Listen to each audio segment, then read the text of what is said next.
구약에 기록되어 있는 사사기, 그 사사 시대, 이 시대는 우리 한국 역사로 따지면 고조선 시대입니다. 정말 까마득한 옛날 이야기죠. 주전 1400년부터 약 1050년 어간에 있었던 이 사사 시대를 일컬어 우리는 이스라엘 역사의 영적 암흑기라고 부릅니다. 그 시대에 살았던 사람들이 나쁜 짓만 했다라는 뜻이라기보다는 그 시대 전체적으로 보았을 때 하나님에 대한 열망과 열정을 잃어버리고 하나님의 말씀에 관심을 기울이지 않았던 시대이기 때문에 그렇습니다. 이 사사 시대에 사무엘이라는 사람이 태어납니다. 우리가 추측하기로는, 학자들의 연구하기로는 사무엘의 출생 그리고 활동 시기는 돌라, 야일, 입다, 삼손 이런 사사들이 있었던 시기였을 것이라고 우리는 생각을 합니다. 여러분, 그 이전까지만 하더라도 정말로 빛이 보이지 아니하던 암흑 시기가 사무엘이라는 한 사람을 통해서 완전히 새로운 세상으로 바뀌어지게 됩니다. 그런 면에서 이스라엘 역사에 있어서 사무엘이라는 사람의 존재는 엄청난 역할을 하죠. 마치 이집트 종살이 이전과 이후를 구분짓던 모세처럼, 여러분, 이 사무엘이라는 인물도 이스라엘이 정말로 사사시대를 넘어서 왕정시대로 넘어가는 전환기에, 역사적 전환기에 매우 중요한 역할을 했던 인물입니다. 특별히 이 사무엘상 1장에서 4장의 성경을 보면 여러 인물들이 등장하는데, 그 인물들의 면면을 들여다보면 그 시대가 가지고 있었던 영적 암흑의 모습과 또 다가올 영적 광명의 모습이 서로 뒤섞여 있고, 어떤 사람은 옛날 시대를 대변하는 인물, 어떤 사람은 새로운 시대를 대변하는 인물의 모습을 보여줍니다. 예를 들면 제사장이지만 경건한 가정생활을 이어가지 못하는, 심지어는 가정교육에 완전히 실패해버린 엘리 제사장 집안과 세상이 흔히 말하는 평신도임에도 불구하고 경건한 믿음의 가정을 일구어가는 엘가나 집안이 대조되어지죠. 인정받지 못하고 억울한 삶을 살았던, 오직 하나님만 소망으로 삼았던 한나 같은 여인이 있는가 하면 자녀 좀 있다는 이유 때문에 다른 사람을 멸시하고 격분시키는 브닌나 같은 사람도 존재합니다. 여러분, 1년에 한 번이긴 하지만 특별한 목적을 가지고 성전에 찾아올라가 탄식하며 기도하는 한나 같은 사람이 있는가 하면 일생을 성전에서 살면서도 기도할 줄 알지 못했던 비둔했던 엘리 제사장도 대조가 되기도 합니다. 또 제사장의 아들들로 태어났지만 영적으로 윤리적으로 타락한 삶을 살았던, 세상적 지위로는 제사장이었으나 제사장으로서의 영적 역할을 전혀 감당하지 못했던 엘리의 아들들이 있는가 하면 태어날 때는 제사장 가문도 아니고 제사장의 아들도 아니었지만 성전에 바쳐져 제사장처럼 쓰임받은 사무엘이라는 인물도 대조가 됩니다. 여러분, 그런 면에서 성경은 여러 면에서 같은 시대, 같은 시간을, 같은 장소에서 살아가지만 서로 다른 삶이 존재한다라는 것을 이 성경을 통해 우리에게 알려줍니다. 저는 우리가 살아가는 이 시대가 훗날 어떻게 평가될는지 알 수는 없지만 어쨌든 이런 시대 안에도 참 도덕적으로, 참 영적으로 경건하게 남다른 삶을 살았던 하나님의 사람들이 있었다. 그 근거로 해성교회 성도들을 누군가가 이야기하는 날이 오기를 주의 이름으로 축원합니다. 여러분, 세상이 다 그렇다고 우리도 그렇게 따라갈 게 아니라 세상이 어떻게 흘러가든 우리는 우리가 가야 할 길을 말씀 따라 갈 수 있기를 소망합니다. 그런 면에서 우리는 사무엘의 이야기를 통해서 여러분, 아무것도 아니었던 집안에 또는 여인의 또는 아들로 제사장도 아닌 사람으로 태어났지만 하나님 나라의 위대한 역할을 감당했던 이 사무엘의 이야기를 보면서 사회적 지위도 중요하지만 하나님 안에서 영적 열망을 가지고 하나님께 쓰임받는 복이 참 중요하다는 것을 알게 되죠. 아무런 사회적 지위와 직분을 가지고 있지 않다고 하더라도 얼마든지 하나님의 손에 쓰임받아 영적 영향력을 끼칠 수 있다는 것을 한나를 통해, 사무엘을 통해, 그리고 엘가나를 통해 우리는 보게 된다는 겁니다. 그래서 한나가 사무엘을 낳고 난 이후에 하나님 앞에 불렀던 찬송이 사실은 성경 전체에서 매우 중요한, 출애굽기를 보면 미리암의 노래와 그리고 이 한나의 노래와 신약으로 넘어가면 마리아가 불렀던 노래가 성경적으로는 굉장히 중요한 연속성을 가지는데, 이 한나의 노래의 핵심이 그 전체 내용 중에 사무엘상 2장 7절에 이런 표현이 등장합니다. 여호와는 가난하게도 하시고 부하게도 하시며 낮추기도 하시고 높이기도 하신다. 여러분, 이 하나님을 우리의 소망으로 품고 살아가는 저와 여러분이 될 수 있기를 축원합니다. 여러분, 낮추기도 하시는 하나님이기 때문에 우리는 조심해야 됩니다. 근신해야 됩니다. 하나님을 두려워해야 됩니다. 그러나 우리를 높이기도 하시는 하나님이시기 때문에 우리는 그 하나님께 소망을 품고 살아야 합니다.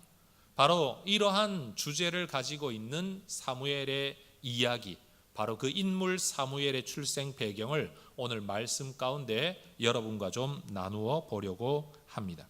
사무엘의 아버지였던 엘가나에게는 두 아내가 있었다고 성경이 기록합니다. 2절을 같이 한번 읽어보겠습니다. 그에게 두 아내가 있었으니 한 사람의 이름은 한나요, 한 사람의 이름은 브닛나라.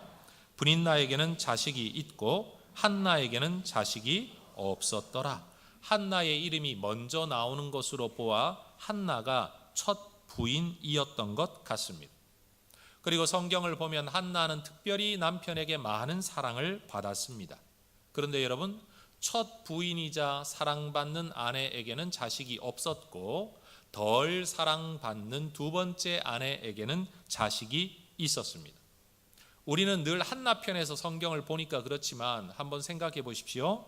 여러분, 사랑받는 아내 입장, 한나 입장에서 보면 자식이 없는 것이 안타까운 일이지만, 만약 우리가 발걸음을 옮겨서 브닛나 입장에서 보면 두 번째 부인에다가 사랑도 덜 받는데 그나마 자식이 있었던 건 다행한 일이다, 이렇게 말할 수도 있을 거라고 저는 생각을 합니다.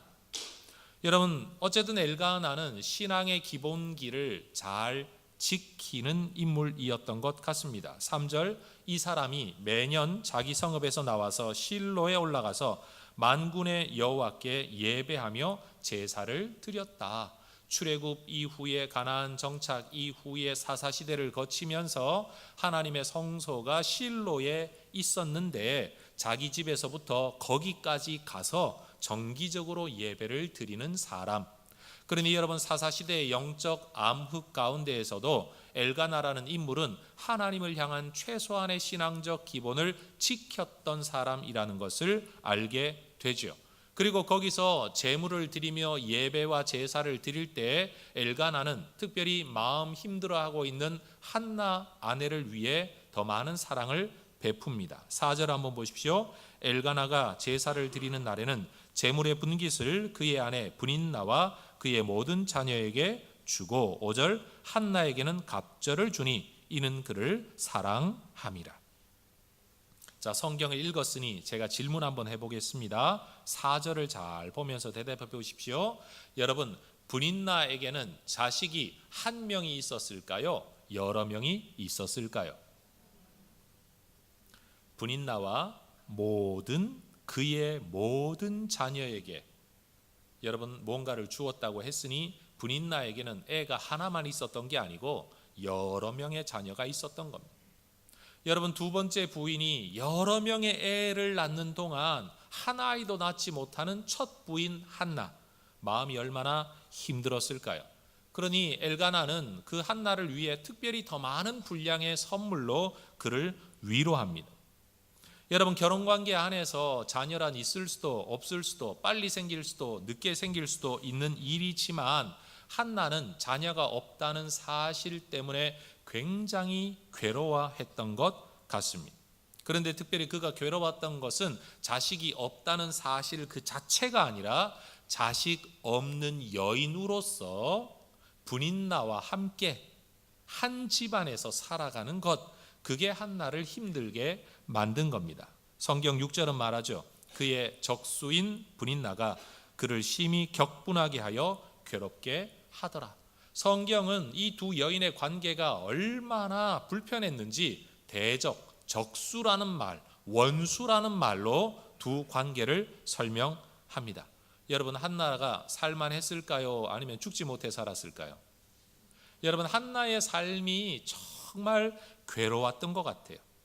특별히 7절을 보면 이렇게 말을 하죠. 매년 한나가 여호와의 집에 올라갈 때마다 남편이 다른 사람보다 한나에게 더 많은 선물을 주니까 분인나가 질투가 나고 셈이 나서 한나를 격분시킵니다. 그러니 여러분, 한나는 성전에 올라가면 기도해서 좋고 제사 드려 좋고 남편에게 선물 받아 좋지만 그 끝은 언제나 눈물이고 울음이었습니다. 왜냐하면 그의 대적 분인나가 그를 격분시키는 거예요. 여러분, 격분시키다는 말을 쉽게 하면 이런 겁니다. 뭔가를 컵에다가 넣고 막 휘젓는 거죠. 한국말로 하면요, 속을 뒤집어 놓는다는 뜻입니다. 여러분, 이게 말 한두 마디로 되는 게 아니죠. 그냥 무시할 만했으면 무시했겠죠. 그런데 그렇게 되지 않았다는 사실입니다. 툭 하면 속을 뒤집어 놓는 분인나 때문에 한나는 남편이 그렇게 자기를 사랑해 주는데도 불구하고 편안한 삶을 살아갈 수가 없었다는 사실입니다. 남편 엘가나는 참 난감합니다. 이러지도 저러지도 못합니다. 자식 낳은 둘째 여인을 내보낼 수도 없고 그렇다고 자식 없는 한나는 여전히 사랑하고 있습니다. 그래서 답답한 마음에 한나에게 이렇게 말을 하죠. 8절 같이 한번 읽어볼까요? 그의 남편 엘가나가 그에게 이르되 한나여 어찌하여 울며 어찌하여 먹지 아니하며 어찌하여 그대의 마음이 슬프냐? 내가 그대에게 10 아들보다 낫지 아니하냐? 얼마나 답답했으면 남편이 이런 말을 했을까요? 내가 10명의 아들보다 낫지 아니하냐? 아마 한나도 생각을 고쳐 먹으려고 애를 많이 썼을 것 같아요. 아니 뭐 자식 없이도 살 수 있지, 무자식이 상팔자지 뭐, 그냥 남편이랑 행복하게 살면 되지, 남편이 나를 이렇게 사랑해 주는데 그까짓 것 뭐 없으니 어쩔 수 없는 것 아닌가, 아마 이렇게 생각했을지도 모릅니다. 그런데 그렇게 생각을 고쳐 먹으려고 아무리 애를 써도 다시 원점으로 돌아오는 거죠. 성경에는 기록되어 있지 않지만 한나는 속으로 이런 대답했을지도 몰라요. 내가 10명의 아들보다 낫지 아니하냐? 라는 질문 앞에 아니, 1명의 아들보다 못해. 내게 지금 필요한 것은 당장 아들 하나야. 여러분, 우리도 세상 살다 보면 이런 말을 들을 때가 있습니다. 어떤 일, 어떤 사람, 어떤 말 때문에 참 마음 끓이고 있으면 누군가가 옆에 와서 우리에게 그런 말 하죠. 아유, 그까짓 거 못 들은 척 하라고, 잊어버리라고, 무시하라고, 그냥 좋게 생각하라고, 지나가던 개가 짖었다고 생각을 하라고, 뭐 그런 걸로 신경 쓰냐고, 그 남자가 좀스럽게 뭐부터 시작해서 신앙인이 뭐 그러냐고 별의별 말로 우리에게 위로를 한답시고 염장 지르는 사람들이 종종 있죠. 여러분, 못 들은 척 되어지면 왜 속을 끓이겠습니까? 못 들은 척 하고 싶은데 잊어지지 않는 거죠. 잠자리에 누우면 생각나고, 여러분 속이 뒤집어져서 일어나 앉아서 생각하면 일어나고 싶고, 여러분 거실을 거닐면서 기도하려고 엎드려도 기도가 되지 않는 상황. 한번 따라 하십시다. 그게 말처럼 쉽습니까?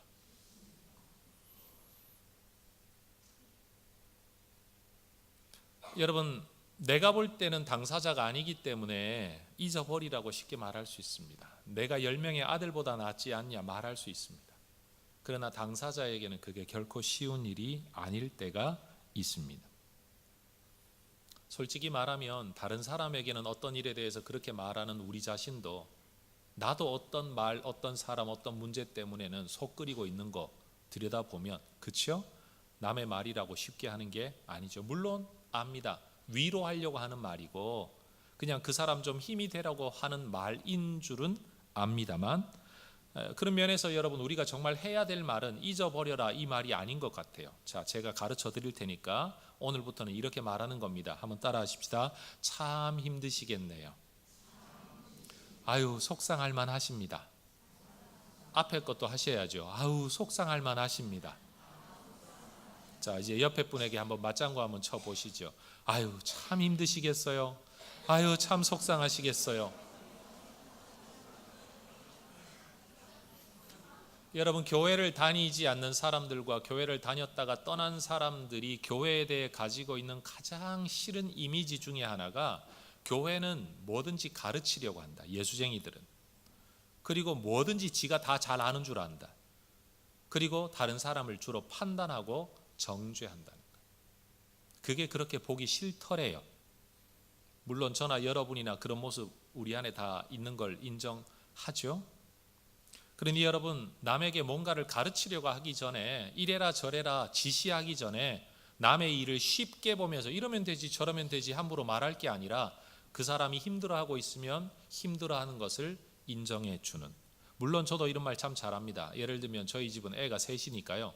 애 하나 낳아가지고 이걸 어떻게 못해가지고 막 난리를 치는 애기 엄마들을 보면 하나 가지고 뭐 그러냐 이 말을 하고 싶을 때가 저도 있어요. 이 똑같은 마음이 어르신들에게 있겠죠. 야, 나는 10명이다. 옛날에는 전쟁통에도 살아남았다. 뭐 단칸방에도 온 가족이 살았다. 뭐 이런 말 하고 싶을 때가 얼마나 많으시겠어요. 그런데 여러분 기억하십시오. 지금 젊은 세대는 그런 삶을 살아본 적이 없습니다. 그렇기 때문에 비교가 되지를 않아요. 아무리 말을 해도 못 알아들어요. 그래서 힘들다 그러면 아이고 힘들지 힘들겠구나 요 말만 잘해도 여러분이 사랑받는 시어머니가 될 줄로 믿습니다.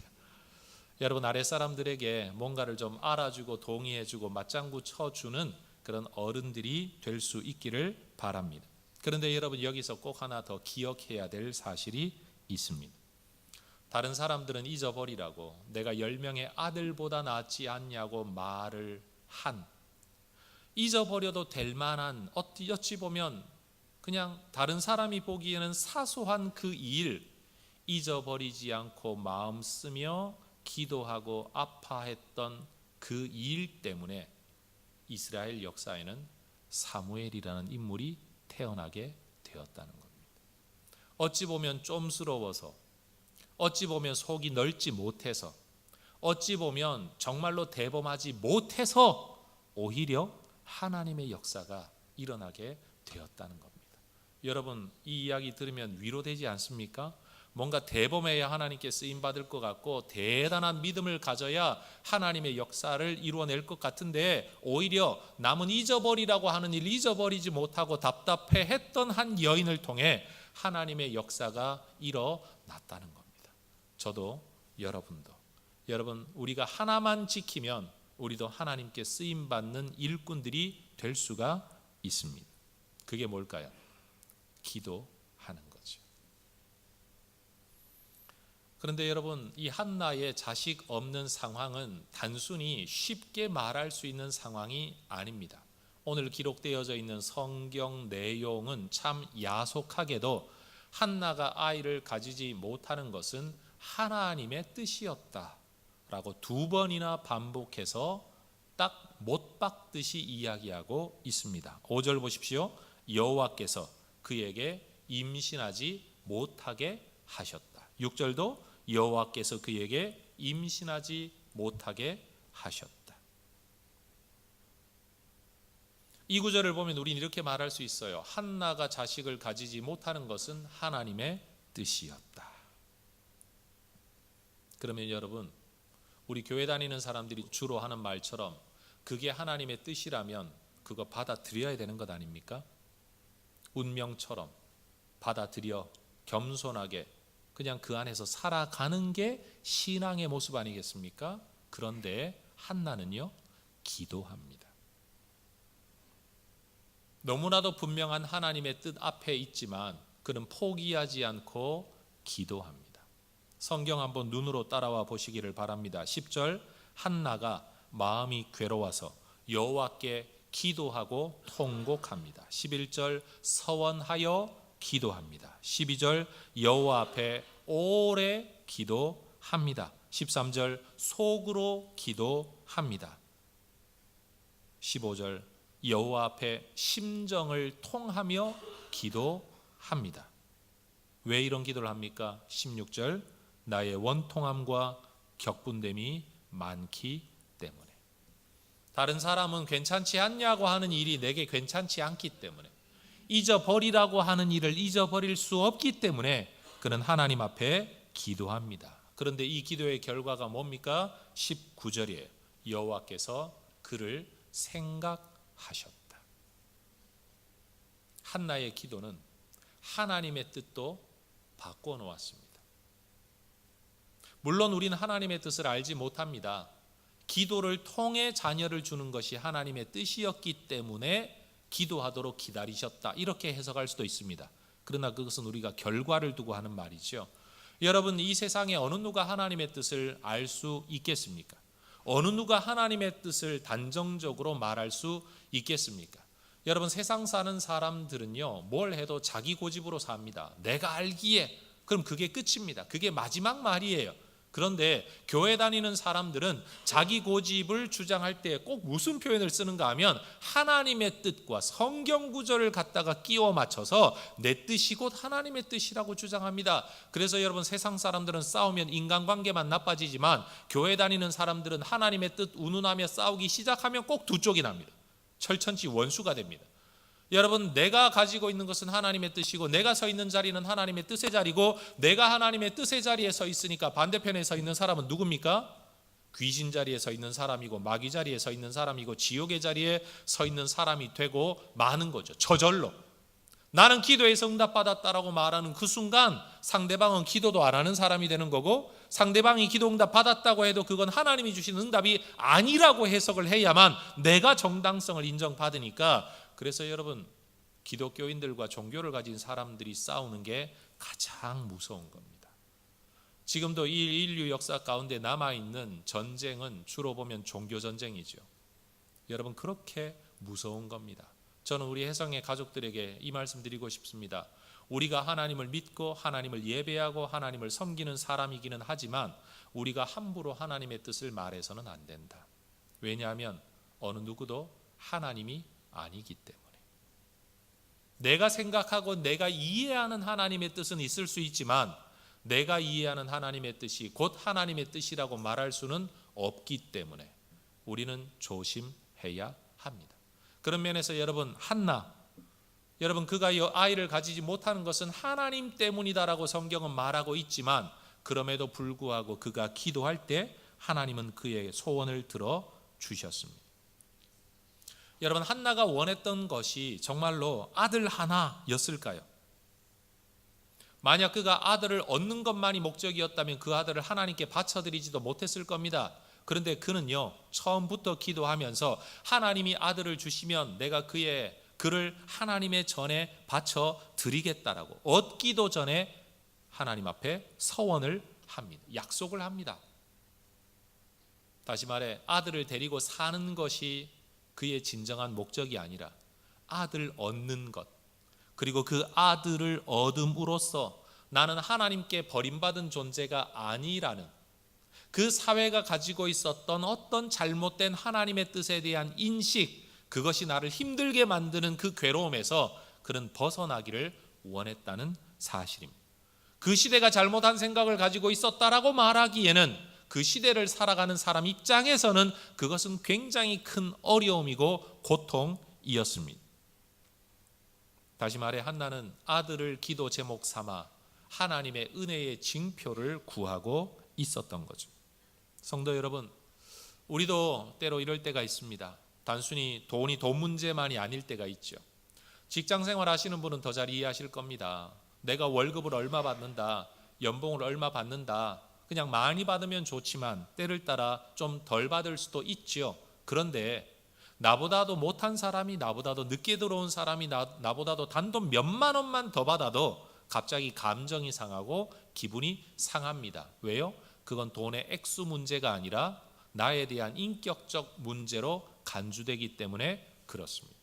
그래서 이 사회가 가지고 있는 사람에 대한 평가 척도는 오로지 돈밖에 없어서 돈에 그렇게 이야기를 하지만, 그것이 신앙 영역 안에 들어오면요, 하나님이 나를 사랑하신다, 나에게 복 주신다라는 흔적들이 우리의 자존감 또는 우리의 영적 현실을 반영한다라고 동일하게 생각을 한다는 거죠, 사람들은. 그런 면에서 한나는 남편에게는 많은 사랑을 받았지만 자녀가 없다는 점을, 그 시대 사고방식 안에서 복받지 못한 여인, 저주받은 여인이라는 인식을 그는 정말로 괴로워했다는 사실입니다. 한나는 바로 이 문제를 두고 하나님 앞에 기도합니다.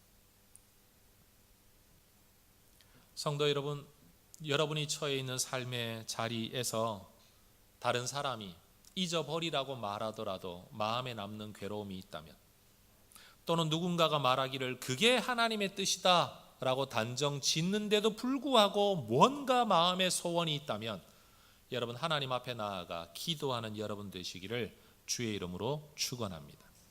함부로 하나님의 뜻 운운하지 말고, 함부로 운명을 이야기하지 말고 소원이 있으면 기도하는 것.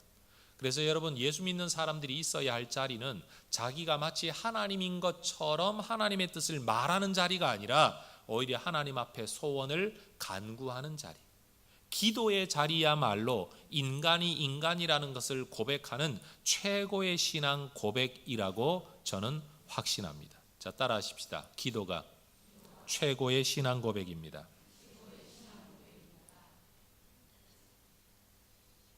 다른 사람은 그거 없어도 산다라고 말하고, 나도 생각해봐도 없어도 살 수 있는데 끊임없이 여러분의 생각 속에 여러분을 격분시키고 원통하게 만들고 답답하게 만들고 꼭 있어야 되겠다는 소원을 하나님이 여러분에게 주신다면, 여러분, 우리가 할 일은 하나님 앞에 기도하는 것입니다. 하나님은 한나에게 아들 사무엘을 주셨습니다. 아들 얻은 것이 얼마나 좋았을까요? 그러나 하나님은 한나가 생각지도 못했던 일을 이루어 가십니다.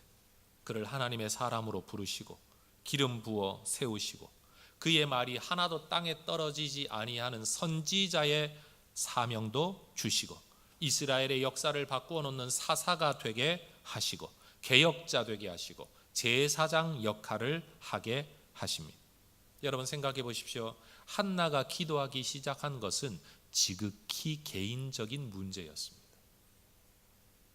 여러분, 사사시대의 암울함을 들여다보면서 하나님 이 시대를 고쳐주십시오 이런 기도하지 않았습니다. 그 시대의 성직자들, 특별히 엘리 제사장을 놓고 중보기도하면서 하나님 지도자가 바로 되게 해주십시오 이런 기도한 게 아닙니다. 교회가 개혁되게 해주십시오 이런 기도한 게 아닙니다. 그저 지극히 개인적인 아픔의 문제를 가지고 지극히 개인적인 기도를 했을 뿐입니다. 오늘날 흔히들 하는 말로 이 여인을 평가하자면 개인 구원에 치우친 기복적인 신앙, 자기 하나 잘 먹고 잘 사는 번영 신앙을 가진 한 여인으로 얼마든지 비난받을 만합니다. 그러나 한나의 기도는 개인적이었지만 한나의 기도에 응답하시는 하나님의 섭리는 역사적인 것이었습니다. 저는 이 한나의 기도가 얼마나 제 마음에 위로가 되는지 모릅니다. 당장 내 인생, 내가 힘들어하는 문제를 가지고 기도했을 뿐인데도 그 기도에 응답하시는 하나님이 내 아픔만 해결하시는 게 아니라 내 문제만 해결하시는 것이 아니라 그 응답을 통해 내가 생각지도 못했던 더 넓고 큰 범위의 일까지 이루어 가신다는 사실, 저는 이게 소망이에요. 한나는 아들을 구했지 사무엘을 구한 건 아닙니다. 그러나 하나님은 그에게 아들 사무엘을 주셨습니다. 그래서 그의 개인의 문제도 해결해 주셨고 이스라엘 역사의 문제도 해결해 주셨습니다. 저는 이 하나님을 붙들고 싶습니다. 저는 이 하나님 의지에서 살아가고 싶습니다. 저는 역사를 알지 못합니다. 사람의 속도 알지 못합니다. 정치의 메커니즘도 알지 못합니다. 숨어있는 전략, 계략 알지도 못합니다. 누가 진짜인지 누가 가짜인지도 잘 모르겠습니다. 그래서 저는 오늘 여러분과 함께 기도할 뿐입니다. 오늘 주님 전에 내 격분됨과 원통함과 답답함을 하나님 앞에 쏟아 놓으면 하나님은 내 개인의 문제에 응답하시는 동시에 하나님은 그런 기도의 응답을 통해 하나님 나라의 일을 이루어 가실 것이다. 여러분, 운명과 하나님의 뜻을 함부로 말하지 아니하고 그저 그 하나님께 예배하며 제사하며 겸손히 기도하는 하나님의 백성들, 간절히 기도의 자리를 지켜나가는 주의 백성들 되시기를 주의 이름으로 축원합니다. 원통과 격분됨, 괴로움과 정서적 고통과 관계성의 어려움을 기도의 연료로 삼아서 여러분 그저 소원 품고 하나님 앞에 통곡하며 기도하면 다른 사람들은 그런 우리를 두고 뭐가 문제냐라고 말을 할 때에 다른 사람에게는 문제가 아닐지라도 내가 문제로 느낀 그 문제를 붙들고 씨름하며 살아가며 기도할 때 하나님께서는 그 문제 해결의 응답을 통해 나만 복되게 하시는 게 아니라 세상도 복되게 하실 거라는 믿음이 우리에게 있어야 될 줄로 믿습니다. 진지한 이야기인 동시에 여러분 그냥 쉽게 한번 들어주시면 좋겠습니다. 많은 분들이 저에게 말합니다. 목회 대충 해라. 네가 그렇게 한다고 네 뜻대로 되는 게 뭐가 있냐. 정말로 제 뜻대로 되는 게 거의 없어요. 그런데 여러분 다른 사람은 대충 하라고 쉽게 하라고 그게 뭐가 고민거리냐고 라고 이야기하는 문제를 붙들고 고민을 하고 기도를 하고 애를 쓴 결과가 지금의 혜성교회입니다. 13년 전의 혜성교회와 지금의 혜성교회 저는 분명 제 입장에서는 다르다고 생각을 합니다. 뭐가 이유일까요?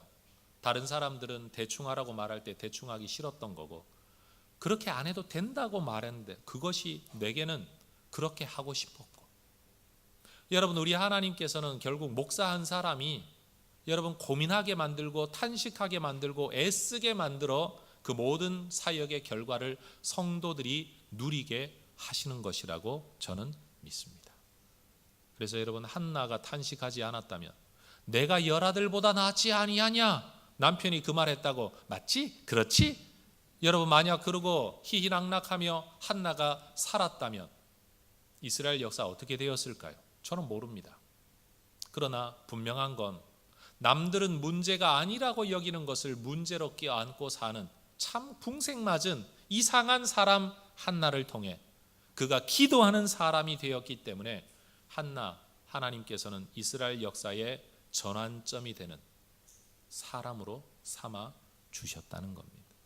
그러니 여러분 어줍지 않은 위로로 기도의 길을 가로막지 마시기를 바랍니다. 어줍지 않은 위로로 여러분 고민하는 사람 여러분 눌러앉히지 마시기를 바랍니다.